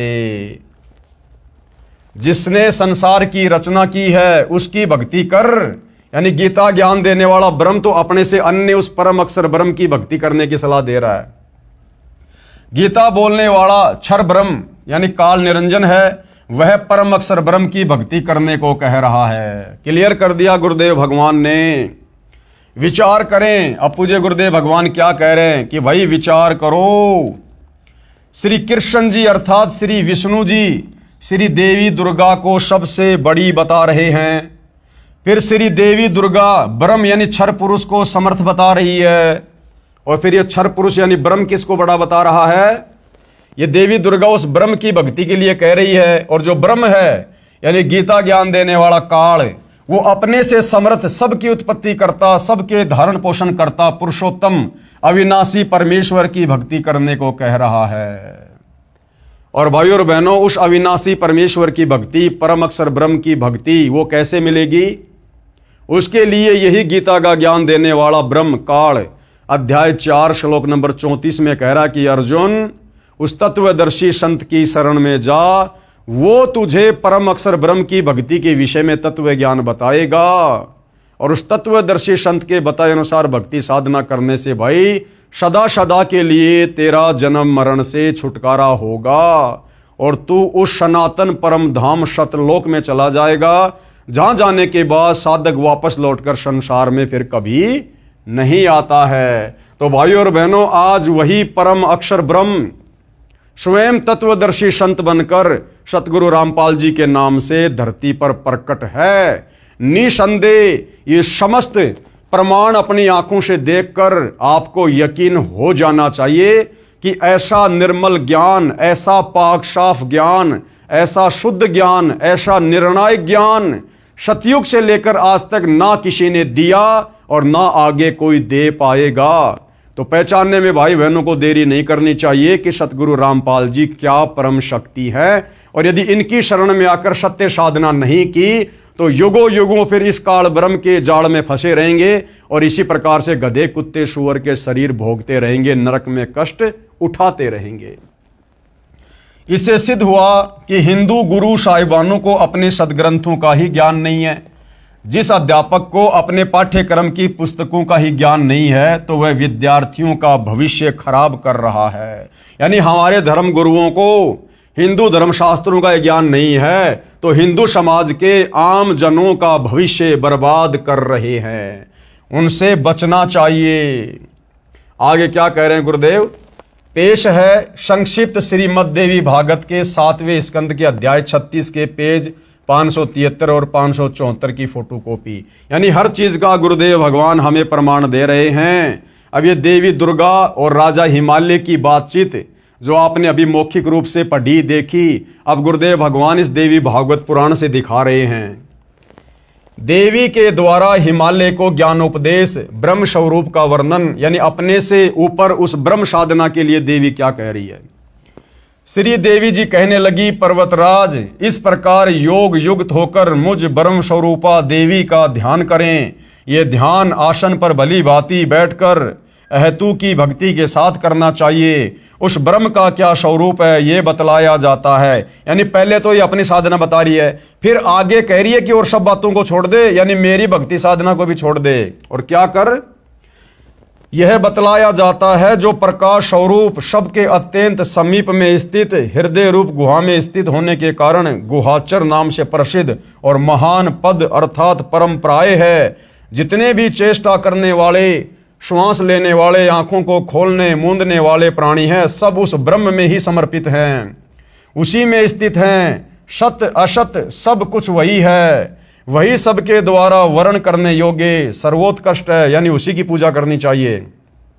वह समस्त प्रजा के ज्ञान से परे है, अर्थात किसी की बुद्धि में आने वाला नहीं है। ये तुम जानो, जो परम प्रकाश रूप है, जो सूक्ष्म से भी अत्यंत सूक्ष्म है, जिसमें संपूर्ण लोक और उन लोकों में निवास करने वाले प्राणी स्थित हैं। पढ़ते जाइए। 7वां स्कंद है संक्षिप्त देवी भागवत। ये अक्षर ब्रह्म है, वही सबके प्राण है, वही सबकी वाणी है और वही सबके मन है। वह यह परम सत्य और अमृत अविनाशी तत्व है। सौम्य, उस वेदने योग्य लक्ष्य का तुम वेदन करो, मन लगाकर उसमें तन्मय हो जाओ। सौम्य, उपनिषद में कथित महान अस्त्र रूप धनुष लेकर उस पर उपासना द्वारा तीक्ष्ण किया हुआ बाण संधान करो और फिर भावानुगत चित्त द्वारा उस बाण को खींचकर उस अक्षर रूप ब्रह्म को ही लक्ष्य बनाकर वेदन करो। प्रणव ओम धनुष है, जीवात्मा बाण है और ब्रह्म को उसका लक्ष्य कहा जाता है। परमाद रहित अत्यंत तत्परता से साधन संलग्न होकर उसका वेदन करना चाहिए और बाण के समान उसमें तन्मय हो जाना चाहिए। जिस ब्रह्म में स्वर्ग पृथ्वी अंतरिक्ष, स्वर्ग और पृथ्वी के बीच का आकाश संपूर्ण प्राणों के सहित इंद्रिय युक्त मन बुद्धि स्वरूप अंतःकरण ओतप्रोत हैं, उस एकमात्र परमात्मा को ही जाने, दूसरी सब बातों को छोड़ दे। दुर्गा कह रही है कि मेरी भक्ति को भी छोड़ दो, उस ब्रह्म की साधना करो। क्या कह रही है दुर्गा? उस एकमात्र परमात्मा को ही जाने, दूसरी सब बातों को छोड़ दें। यही अमृत रूप परमात्मा के पास पहुंचाने वाला पुल है। संसार समुद्र से पार होकर अमृत स्वरूप परमात्मा को प्राप्त करने का यही सुलभ साधन है। इस आत्मा का ओम के जप के साथ ध्यान करो। ओम नाम किसका? इस ब्रह्म का, काल का। इससे अज्ञानमय अंधकार से सर्वदा परे और संसार समुद्र से उस पार जो ब्रह्म है उसको पा जाओगे, तुम्हारा कल्याण हो। यानी देवी दुर्गा को भी वेद ज्ञान नहीं, गीता वाला ज्ञान नहीं। अगर होता तो ये कभी भी ब्रह्म साधना करने की सलाह नहीं देती, क्योंकि ब्रह्म तो गीता जी में खुद अपनी साधना को अध्याय 7 श्लोक नंबर 18 में अनुत्तम यानी घटिया बता रहा है और अपने से अन्य किसी और भगवान की शरण में जाने को कह रहा है। तो भाइयों और बहनों, भक्ति और भगवान के नाम पर, अध्यात्म के नाम पर, सत भक्ति के नाम पर सब लोग डामाडोल हैं, सब डामाडोल हैं। श्रीमद् देवी भागवत श्री देवी पुराण के 7वें स्कंद के अध्याय 36 पेज 573-74 के इस उल्लेख से स्पष्ट है कि श्री देवी जी ने अपनी व अन्य सबकी साधना त्याग कर ब्रह्म की साधना करने को कहा है। किसकी साधना करने को कहा है? ब्रह्म की साधना। अब हिंदू गुरुजन कहते हैं कि श्रीमद् भगवत गीता का ज्ञान श्री कृष्ण जी अर्थात श्री विष्णु जी ने अर्जुन को बताया। यह भी इनकी झूठ है। वास्तव में श्रीमद् भगवत गीता का ज्ञान श्री कृष्ण में प्रवेश करके ब्रह्म यानी काल ने कहा है। ब्रह्म ने यानी गीता ज्ञानदाता ने गीता अध्याय 18 श्लोक 46, 61, 62 व 66 में, गीता अध्याय 15 श्लोक 17 में, गीता अध्याय 2 श्लोक 17 में तथा गीता अध्याय 8 श्लोक 3, 8, 9 तथा 10 में अपने से अन्य परमेश्वर यानी परम अक्षर ब्रह्म की भक्ति करने, उसकी शरण में जाने को कहा है। उसी को परमात्मा सबका धारण पोषण करने वाला अविनाशी परमेश्वर व पुरुषोत्तम कहा है। पढ़ें ये फोटोकॉपी गीता अध्याय 18 श्लोक 62 की, जो कि जय दयाल गोविंदका द्वारा अनुवादित है तथा भारत की प्रसिद्ध गीता प्रेस गोरखपुर से प्रकाशित व मुद्रित है। अब देखिएगा भाइयों और बहनों, ये ब्रह्म यानी ये काल ब्रह्म जिसने गीता जी का ज्ञान दिया है, ये अपने से अन्य गीता अध्याय 18 श्लोक नंबर 62 में किस परमेश्वर की शरण में जाने के लिए कह रहा है। अगर ये गीता ज्ञान देने वाला ही सर्वश्रेष्ठ परमात्मा होता, परमेश्वर होता, इसके पास मुक्ति का मार्ग होता, तो भला क्यों अपने से अन्य किसी और भगवान की शरण में जाने की सलाह अर्जुन को देगा। गीता अध्याय 18 श्लोक 62 की फोटोकॉपी, इसमें क्या बताया जा रहा है? तम एवं शरणम गच्छ सर्वे भावेन भारत तत्प्रसादात पराम शांतिम स्थानम प्रापेशी शाश्वतम। हे भारत यानी हे अर्जुन, तू सब प्रकार से यानी और सब साधनाओं को छोड़कर और सब भक्ति को छोड़कर उस परमेश्वर की ही शरण में जा। अब भाई और बहनों, समझदार को तो इतना बहुत है, जब खुद गीता का ज्ञान देने वाला भगवान और गीता ज्ञान देने वाले भगवान से बढ़कर हिंदू समाज और किसी को भगवान नहीं मानता, वो चाहे श्री कृष्ण समझ लो, चाहे विष्णु समझ लो, चाहे ये काल ब्रह्म समझ लो।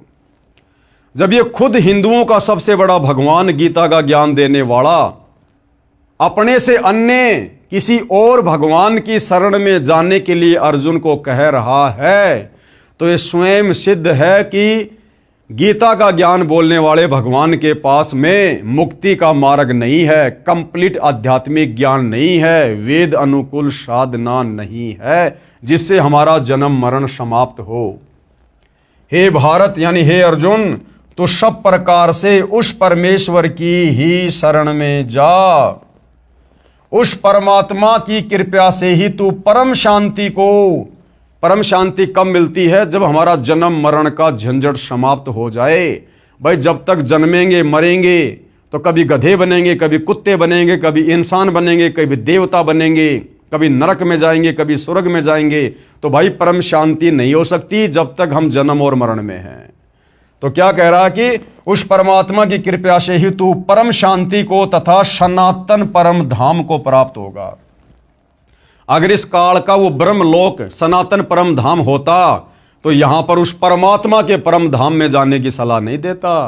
तो सनातन परम धाम का मतलब होता है जिस लोक का कभी भी विनाश नहीं होता है, कभी भी वहां प्रलय महाप्रलय नहीं होती है, और वहां के जीव कभी भी मरते नहीं हैं, विनाश नहीं होता है। इतना क्लियर कर दिया भाई और बहनों। लेखक यानी सतगुरु रामपाल जी क्या कह रहे हैं? क्या आप जानते हैं गीता अध्याय 7 श्लोक 29 में गीता ज्ञान देने वाले प्रभु ने कहा है कि जो साधक यानी भगत केवल जरा यानी वृद्ध अवस्था बुढ़ापे के दुख से तथा मरण यानी मौत के दुख से छूटने के लिए ही प्रयत्नशील हैं, यानी साधना करते हैं, भक्ति करते हैं, वे तत्ब्रह्म यानी उस ब्रह्म यानी गीता अध्याय 18 श्लोक 62 में बताए परमेश्वर को तथा संपूर्ण अध्यात्म ज्ञान यानी तत्व ज्ञान को तथा संपूर्ण कर्मों को जानते हैं, यानी एक लेवा एक देवा दूतम वाली कथा जानते हैं। उत्तर हिंदू पक्ष नहीं। हिंदू भाई कहते हैं भाई हम तो नहीं जानते वो कौन परमात्मा है, क्या परमात्मा है जिसके विषय में गीता का ज्ञान देने वाला अध्याय 18 श्लोक नंबर 62 में कह रहा है। प्रश्न 19 हिंदू पक्ष की तरफ से, क्या आप जानते कि तत्ब्रह्म कौन है? प्रमाण गीता व पुराणों से बताओ। अब हिंदू पक्ष कह रहा है संत रामपाल जी से कि आप जानते हैं क्या वो तत्ब्रह्म कौन है और कहां बोली है ये बातें? गीता ज्ञान देने वाला भगवान कहां कह रहा है? तो गुरुदेव भगवान अब आपको गीता जी से ही प्रमाण दिखा रहे हैं। उत्तर लेखक यानी सतगुरु रामपाल जी ने कहा, हां सुनो मैं जानता हूं। गीता अध्याय 8 श्लोक 1 में अर्जुन ने गीता ज्ञान देने वाले इस काल ब्रह्म से प्रश्न किया, किम तत्ब्रह्म, कि वह तत्ब्रह्म क्या है, यानी तेरे से अन्य वो परमात्मा कौन है, क्या है, जिसके विषय में आपने यानी गीता ज्ञान देने वाले ने गीता अध्याय 7 श्लोक 29 में कहा है।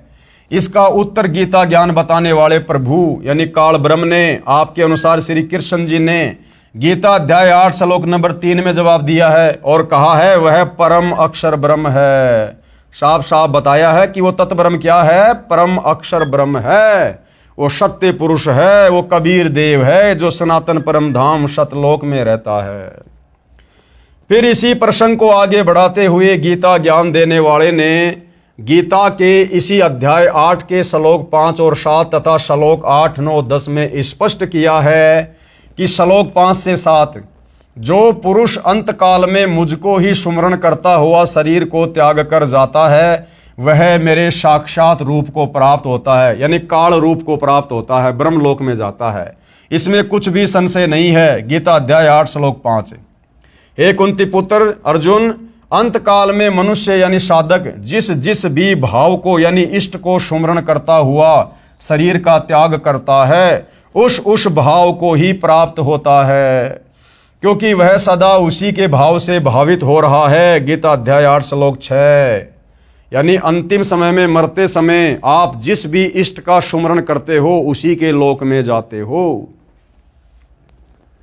इसलिए हे अर्जुन, तू सब समय में निरंतर मेरा सुमरण कर और युद्ध भी कर यानी काम धंधा भी कर और मेरा सुमरण भी कर ओम नाम का। इस प्रकार मुझ में समर्पित भाव से युक्त होकर तू निसंदेह मुझको ही प्राप्त होगा, यानी मेरे ब्रह्मलोक में आएगा और ब्रह्मलोक में आने के बाद लंबे समय तक रहेगा। उसके बाद जब तेरी भक्ति कमाई खर्च होगी फिर तेरे को नीचे नरक में डाला जाएगा, 84 लाख योनियों में डाला जाएगा, क्योंकि खुद फिर ये गीता अध्याय 8 श्लोक नंबर 16 में कहता कि ब्रह्मलोक पर्यंत सर्वलोक पुनरावर्ती में अर्थात जन्म और मरण में है। हे भद्र पुरुष, इन उपरोक्त श्लोकों में तो गीता ज्ञान देने वाले ने अपनी भक्ति करने को कहा है जिससे उसी को प्राप्त होगा। फिर गीता अध्याय 8 के श्लोक 8, 9, 10 तथा 20 व 22 में उस परम अक्षर ब्रह्म की भक्ति करने को कहा है, जिसके विषय में ऊपर बताया है। यानी यहां पर गीता अध्याय 8 श्लोक 7 में तो ये काल ब्रह्म अर्जुन को अपनी भक्ति करने के लिए कह रहा है, और फिर गीता अध्याय 8 श्लोक नंबर 8, 9, 10, 20 व 22 में अपने से अन्य उस परम अक्षर ब्रह्म की भक्ति करने की सलाह दे रहा है, जिसकी भक्ति करने से तेरा स्थायी रूप से जन्म मरण समाप्त हो सकता है।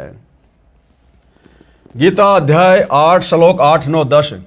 हे पार्थ, परमेश्वर के यानी परम अक्षर ब्रह्म के अभ्यास रूप योग से यानी उसकी भक्ति करने से युक्त दूसरी ओर न जाने वाले चित्त से निरंतर चिंतन करता हुआ मनुष्य परम दिव्य परमेश्वर यानी परम अक्षर ब्रह्म को ही प्राप्त होगा। यानी जो अंतिम श्वास तक तत्वदर्शी संत से उपदेश लेकर उस परम अक्षर ब्रह्म की साधना करेगा और मरते समय तक करता रहेगा, वो अंत में उसी के सनातन परम धाम में जाएगा। ये सारांश है गीता अध्याय 8 श्लोक 8 का। श्रीमान जी, अब सतगुरु रामपाल जी क्या कह रहे हैं हिंदू पक्ष से कि श्रीमान जी ध्यान देना, इस श्लोक 9 में गीता बोलने वाले प्रभु यानी आपके अनुसार श्री कृष्ण जी ने यह भी स्पष्ट कर दिया कि वही सर्वस्य धातारम यानी वो परम अक्षर ब्रह्म ही सबका धारण पोषण करने वाला है। यानी ये कह रहा है कि मैं भी भैया सबका पेट नहीं भर सकता, सबका पेट भरने वाला तीनों लोकों में प्रवेश करके वो परम अक्षर ब्रह्म ही है, मेरा भी पेट वही भर रहा है। जो अनादि सबके नियंता, सूक्ष्म से अति सूक्ष्म सबके धारण पोषण करने वाले, अचिंत्य स्वरूप सूर्य के सदृश प्रकाशमान, अज्ञान से अति परे शुद्ध सच्चिदानंद घन परमेश्वर का सुमरण करता है। गीता अध्याय 8 श्लोक 9। वह भक्ति युक्त पुरुष यानी ऐसी भक्ति करने वाला उस परम अक्षर ब्रह्म की तत्वदर्शी संत से लेकर वह भक्ति युक्त पुरुष यानी भगत अंत काल में योग बल से यानी भक्ति की शक्ति से प्राणों यानी श्वासों को भ्रकुटी के मध्य में अच्छी तरह स्थापित करके यानी अपनी सुरती नृत्य उस परमात्मा के चरणों में लगा के फिर निश्चल मन से यानी निश्चल मन यानी किसी भी प्रकार से डगमग ना होने वाले मन से सुमरण करता हुआ उस मेरे से दूसरे, गीता ज्ञानदाता कह रहा कि मेरे से दूसरे दिव्य पुरुष यानी परम अक्षर ब्रह्म परमेश्वर को ही प्राप्त होता है। क्लियर कर दिया गीता ज्ञानदाता ने। हे जेंटलमैन यानी सतगुरु रामपाल जी कह रहे हैं उन नादान हिंदू भाई बहनों से जो इस प्रकार के सवाल कर रहे हैं अज्ञानता में। हे जेंटलमैन, क्या आपको व आपके धर्म गुरुओं को उस परमेश्वर परम अक्षर ब्रह्म का पता है? वह कौन है जिसकी शरण में जाने से परम शांति तथा सनातन परम धाम सतलोक प्राप्त होता है? तो जेंटलमैन ने क्या कहा, कभी सुना ही नहीं, गीता रोज पढ़ता हूं, आज आंखें खुली हैं। अब भाई ठंडा हो गया लास्ट में जाके इतने प्रमाण देखने के बाद कि भाई मैंने तो कभी सुना ही नहीं, ना कभी हमारे धर्म गुरुओं ने बताया, और मैं तो रोज गीता पढ़ता था, लेकिन मेरी तो आंखें आज खुली हैं ये प्रमाण देखकर। क्या कह रहा है? जेंटलमैन ने कहा कभी सुना ही नहीं, गीता नित्य पढ़ता हूं, आज आंखें खुली हैं। तो बाकी भाई बहनों की भी आंखें खुल जानी चाहिए, अन्यथा भाई और बहनों समय बहुत तेजी से गतिमान है। पढ़ें उपरोक्त गीता के सर्व श्लोकों की फोटोकॉपी, जिसके अनुवादक श्री जय दयाल गोविंदका जी हैं तथा प्रकाशक व मुद्रक गीता प्रेस गोरखपुर है। इसी पुस्तक के पेज 20 व 23 पर गीता बोलने वाला नाशवान है, गीता का ज्ञान देने वाला ये ब्रह्मा विष्णु महेश का पिता, दुर्गा का पति, ये काल ब्रह्म जिसको क्षर ब्रह्म भी कहते हैं, क्षर पुरुष भी कहते हैं, ज्योति निरंजन भी कहते हैं, ये किस ब्रह्मांड का स्वामी है, ये भी नाशवान है, जन्म और मृत्यु होती है इसकी, सब कुछ गीता जी में लिखा हुआ है कंप्लीट। आप जी देखते जाइए। गीता बोलने वाला नाशवान है और परम अक्षर ब्रह्म यानी जिसके विषय में गीता ज्ञानदाता बार बार कहता कि उसकी शरण में जा, उसकी शरण में जा, वह परम अक्षर ब्रह्म अविनाशी है जिसका नाम कबीर है। प्रमाण के लिए गीता अध्याय 4 श्लोक 5, अध्याय 2 श्लोक 12, अध्याय 10 श्लोक 2 में पढ़ें। यानी गीता जी के इन श्लोकों में ये गीता का ज्ञान देने वाला भगवान, ये काल ब्रह्म अपनी जन्म और मृत्यु के विषय में बातें कर रहा है कि भाई मेरी तो जन्म और मृत्यु होती है। कौन कौन से श्लोकों में? अध्याय 4 श्लोक 5, अध्याय 2 श्लोक 12 और अध्याय 10 श्लोक 2 में, जिनमें गीता ज्ञानदाता ने अपना जन्म मृत्यु होना स्वीकारा है, तथा गीता अध्याय 2 श्लोक 17 में तथा अध्याय 15 के श्लोक 17 में अपने से अन्य यानी परम अक्षर ब्रह्म यानी सर्वश्रेष्ठ परमात्मा यानी परमेश्वर को अविनाशी बताया है। गीता अध्याय 18 श्लोक 62 में उसी की शरण में जाने को गीता बोलने वाले आपके अनुसार श्री विष्णु जी ने कहा है। कृपया पढ़ें फोटोकॉपी उपरोक्त श्लोकों की इसी पुस्तक के पेज नंबर 24 और 25 पर, यानी पहले आप जी देख चुके हैं, पढ़ चुके हैं, वीडियो दोबारा से देख सकते हैं। भ्रम निवारण गीता अध्याय 15 श्लोक 18 में गीता ज्ञानदाता ने बताया है कि मैं लोकवेद यानी दंत कथा के आधार से पुरुषोत्तम प्रसिद्ध हूं, क्योंकि मैं अपने अंतर्गत सब प्राणियों से उत्तम हूं। गीता अध्याय 15 श्लोक नंबर 18 में ये अपने आप को पुरुषोत्तम कहता है। तो बहुत सारे लोगों को शंका हो जाती है कि जी ये जो गीता बोलने वाला भगवान है जिसको आप काल ब्रह्म कह रहे हैं, ये तो गीता अध्याय 18 श्लोक नंबर 15 में अपने आप को पुरुषोत्तम कह रहा है कि मैं तो पुरुषों में सबसे उत्तम हूं, यानी भगवानों में सबसे सर्वश्रेष्ठ हूं। तो गुरुदेव भगवान कह रहे हैं कि भैया थोड़ा समझने की कोशिश करो, ये अपने आप को पुरुषोत्तम क्यों कह रहा है? अगर ये वास्तव में पुरुषोत्तम होता तो अपने से अन्य किसी और भगवान की शरण में जाने को नहीं कहता। यदि ये स्वयं ही पुरुषोत्तम होता तो ये स्वयं गीता अध्याय 15 श्लोक नंबर 17 में ये नहीं कहता कि उत्तम पुरुष है तू अन्य परमात्मा इति उधारते, यानी उत्तम पुरुष, उत्तम भगवान, सर्वश्रेष्ठ भगवान तो कोई और ही है जिसको परमात्मा कह सकते हैं। तो गीता अध्याय 15 श्लोक नंबर 18 में जो ये अपने विषय में पुरुषोत्तम कह रहा है, क्यों कह रहा है? ये कह रहा है कि मैं तो लोक वेद के आधार से पुरुषोत्तम बना हुआ हूं।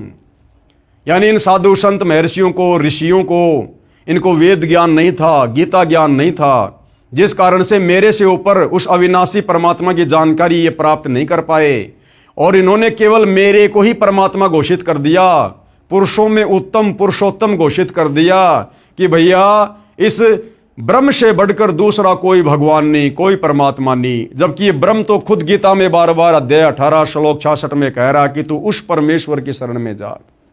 तो इन ऋषि मुनियों ने वेदों को अच्छे से पढ़ा नहीं, पढ़ा तो समझा नहीं, क्योंकि समझ में आएंगे तत्वदर्शी संत की शरण में आने से, और तत्वदर्शी संत इनको मिला नहीं, मिला तो इन्होंने स्वीकार नहीं किया मान बढ़ाई में आके, जिस कारण से ये लोग गीता के ज्ञान को समझ नहीं पाए, और इस ब्रह्म से ऊपर इन्होंने और किसी को भगवान नहीं माना, जिस कारण से ये लोग ब्रह्म को लोक वेद के माध्यम से, सुनी सुनाई बातों के माध्यम से पुरुषोत्तम कह रहे हैं।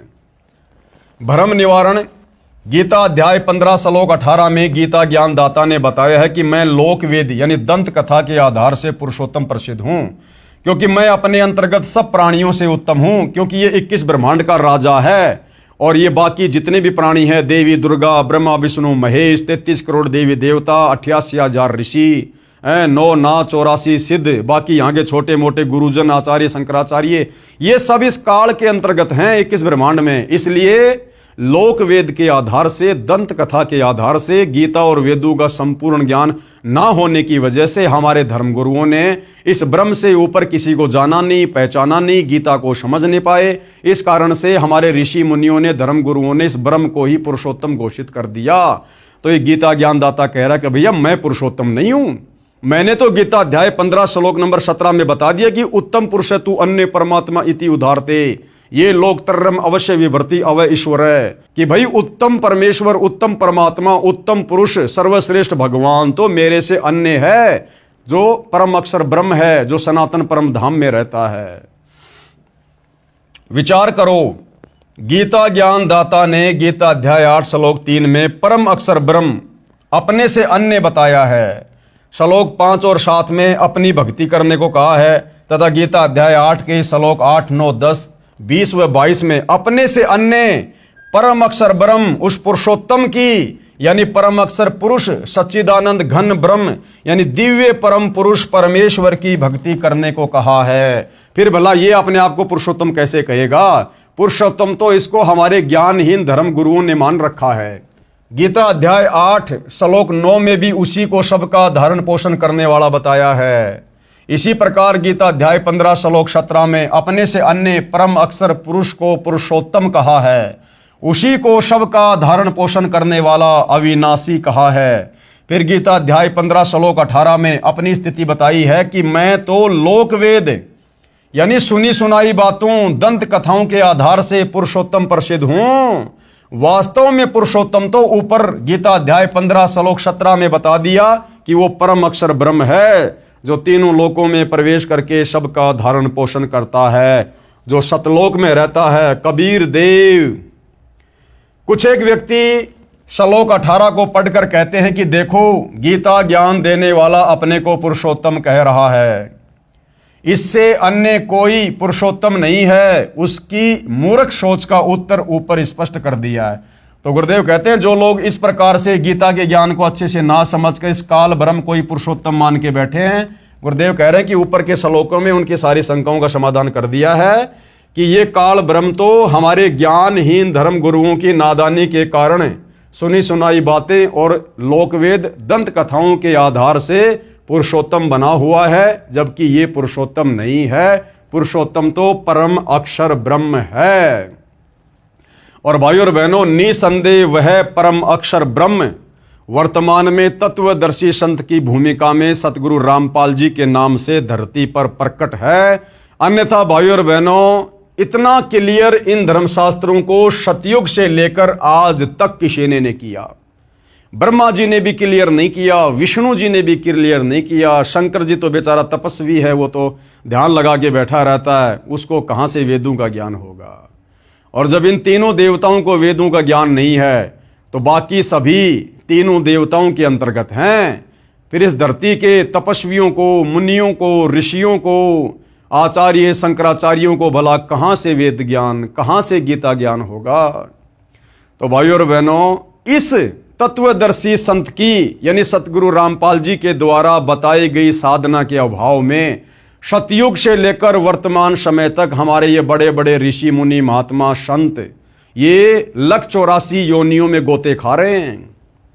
ये अपनी झूठी महिमा करके, वेद विरुद्ध साधना करके, तपस्या करके, समाधि लगा के, किसी को लाभ देके, किसी को श्राप देके दुनिया में झूठी महिमा बना के बैठे हुए थे। अब सतगुरु रामपाल जी ने आकर एडी से लेकर चोटी तक यानी एक छोटे से धर्मगुरु से लेकर और 21 ब्रह्मांड के स्वामी ज्योति निरंजन काल ब्रह्म तक की पोल पट्टी प्रमाणों के साथ हमारे ही पवित्र सदग्रंथों को दिखा दिखाकर खोल दी है। अब भी अगर कोई हिंदू धर्म से जुड़ा हुआ भाई बहन नहीं समझेगा तो भाई फिर धिक्कार है उसके जीवन को। और अभी तो शुरुआत है भाइयों और बहनों, और अभी तो इसके ऊपर तकरीबन 30-40 वीडियो बनेंगे। सब कुछ क्लियर करवा देंगे सतगुरु रामपाल जी परमेश्वर भक्ति चाहने वाली आत्माओं के लिए। बाकी जिसने भक्ति करनी ही नहीं है, जिसको प्रेत पितर भूतों की योनि में जाना है, जिसको नरक भोगना है, भाई उनके आगे तो फिर भैंस के आगे बीन बजाने जैसा है। बाकी जो नेक आत्मा होंगी, अच्छी आत्मा होंगी, परमात्मा चाहने वाली आत्मा होंगी, वो तो संकेत को ही समझ जाएंगी और अपनी दिशा को तुरंत सतगुरु रामपाल जी से उपदेश लेकर चेंज कर देंगी। तो भाई और बहनों, आज के वीडियो में केवल इतना ही। कल फिर परमेश्वर दया करेंगे, सभी के समक्ष उपस्थित होंगे। तब तक पूज्य गुरुदेव भगवान हम सबको आज्ञा दे, आशीर्वाद दे, हमारा मार्गदर्शन करे। बंदी छोड़ सतगुरु रामपाल जी परमेश्वर जी की जय हो।